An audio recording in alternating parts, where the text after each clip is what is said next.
السلام علیکم ورحمۃ اللہ ناظرین۔ حضرت موسیٰ علیہ السلام کی مجلس میں ابلیس کا آنا۔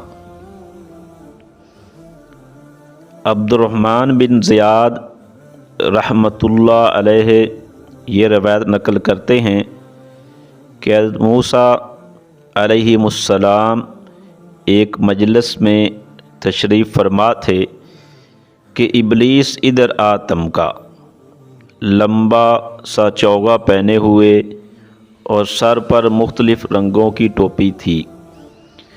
قریب آیا تو چوغا اتار کر رکھ دیا، پھر آگے بڑھ کر سلام کیا۔ آپ نے پوچھا تو کون ہے؟ کہا ابلیس۔ پوچھا کیوں آئے ہو؟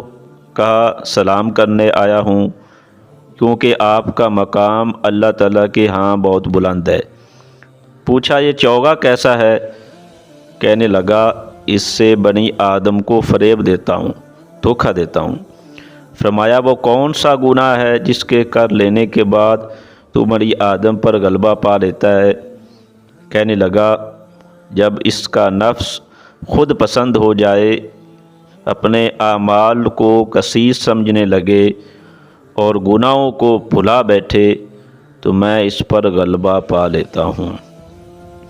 باحوالہ تنبیہ الغافلین۔